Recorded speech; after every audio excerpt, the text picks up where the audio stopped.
नमस्कार दोस्तों, study with पवन प्रदीप में आप सब लोगों का स्वागत है। दोस्तों, आज चर्चा करेंगे सूर्य ग्रहण एवं चंद्र ग्रहण से किस प्रकार के प्रश्न पूछे जाते हैं। चर्चा करने से पहले दोस्तों हम थोड़ा इस तरीके से इसे समझेंगे कि सूर्य ग्रहण और चंद्र ग्रहण किस तरीके से होता है। देखें, सूर्य ग्रहण जब सूर्य और पृथ्वी के बीच में चंद्रमा आ जाती है तो सूर्य ग्रहण होता है। और जब सूर्य और पृथ्वी के बीच में चंद्रमा होती है तो इस घटना को युति भी कहा जाता है। युति किसे कहते हैं, प्रश्न पूछा जा सकता है। जब सूर्य और चंद्रमा पृथ्वी की एक तरफ हो, दोनों एक ही ओर हो, तो उस घटना को युति कहते हैं। सूर्य, चंद्रमा और पृथ्वी जब एक शीट पर सरल रेखा पर होते हैं, इस घटना को सिजिगी कहा जाता है। ऐसे ही जो यह सूर्य ग्रहण है, यह जब भी लगता है अमावस्या के दिन लगता है, जबकि चंद्र ग्रहण जो होता है यह पूर्णिमा के दिन लगता है। आइए दोस्तों, थोड़ा सा चंद्र ग्रहण के बारे में हम 1 मिनट में समझने का प्रयास करेंगे। चंद्र ग्रहण जब सूर्य और चंद्रमा के बीच में पृथ्वी आती है तो उसे चंद्र ग्रहण कहा जाता है, क्योंकि जो सूर्य है इसी से चंद्रमा में रोशनी जाती है और उसी रोशनी से चंद्रमा पृथ्वी पर भी प्रकाश करता है। जब सूर्य और चंद्रमा के बीच में पृथ्वी आ जाती है तो सूर्य का प्रकाश चंद्रमा तक नहीं जाता, और जिससे कि चंद्रमा पृथ्वी पर प्रकाश या चंद्रमा पृथ्वी पर नहीं दिखाई पड़ती है। इस घटना को, जब चंद्रमा और सूर्य के बीच में पृथ्वी होती है, इस घटना को वियुति कहा जाता है। सौर कलंक, सूर्य के स्तर के काले धब्बे को सौर कलंक कहते हैं। अब चर्चा करते हैं दोस्तों जो प्रश्न यहाँ से पूछे गए हैं। आइए देखें, चंद्र ग्रहण होता है। चंद्र ग्रहण जब पृथ्वी, सूर्य और चंद्रमा के बीच में जब पृथ्वी आ जाती है, इसे चंद्र ग्रहण कहा जाता है। जब पृथ्वी सूर्य और चंद्रमा के बीच आ जाती है तो चंद्र ग्रहण होता है। ऐसी स्थिति में चंद्रमा को सूर्य का प्रकाश नहीं मिल पाता, बल्कि पृथ्वी की छाया चंद्रमा पर पड़ने लगती है। चंद्र ग्रहण कहा जाता है। यह सदैव पूर्णिमा के दिन होता है।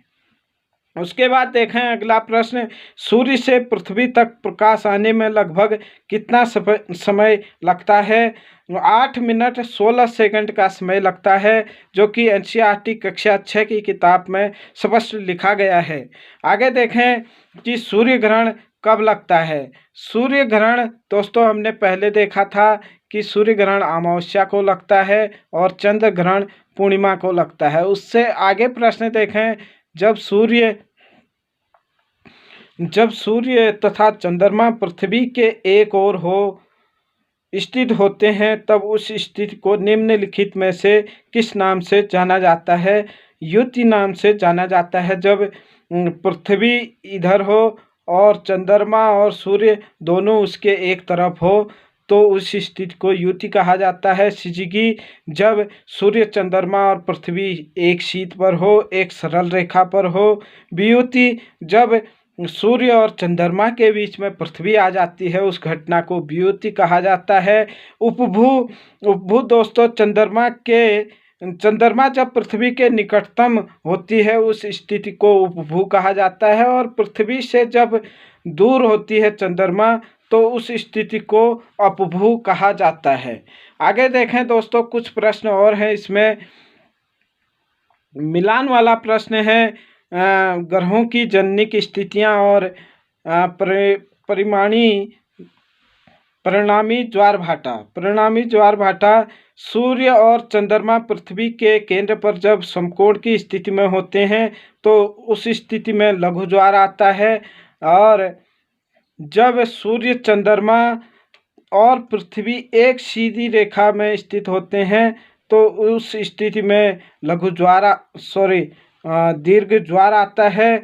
और जब चंद्रमा पृथ्वी के समीपस्थ स्थिति में होती है उस स्थिति में उपभू ज्वार आते हैं, और जब चंद्रमा पृथ्वी से दूर होती है ऐसी स्थिति में अपभू ज्वार आते हैं। यही चीज़ें व्याख्या में भी दिया गया है दोस्तों, मिलान करके आप इसे देख सकते हैं कि सूर्य और चंद्रमा पृथ्वी के केंद्र पर समकोण की स्थिति में तो यह लघु ज्वार है। सूर्य, चंद्रमा और पृथ्वी एक सीधी रेखा में स्थिति दीर्घ ज्वार है।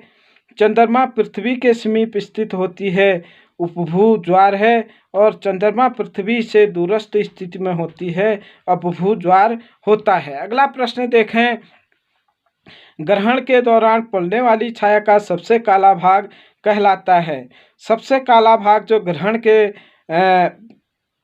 दौरान पड़ता है, दिखाई देता है, उसे परछाया कहते हैं। सूर्य ग्रहण सदैव अमावस्या के दिन होता है और तथा चंद्र ग्रहण पूर्णिमा को होता है। सूर्य ग्रहण की तरह चंद्र ग्रहण भी आंशिक अथवा पूर्ण हो सकता है तथा पृथ्वी के छोटे भाग में दिखाई पड़ता है। ग्रहण के दौरान पड़ने वाली छाया का सबसे काला भाग परछाया कहलाता है।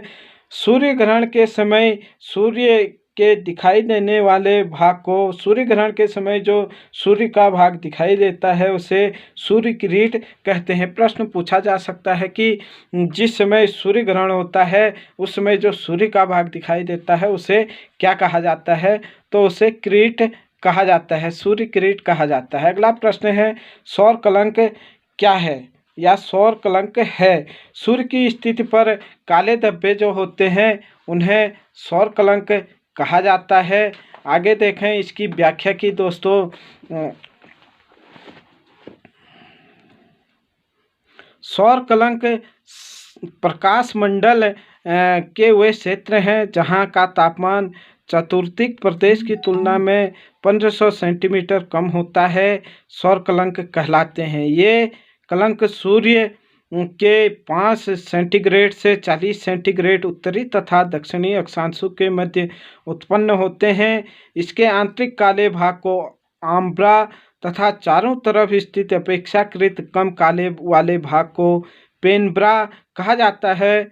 एक सौर कलंक का जीवन काल कुछ घंटे से कुछ माह तक होता है।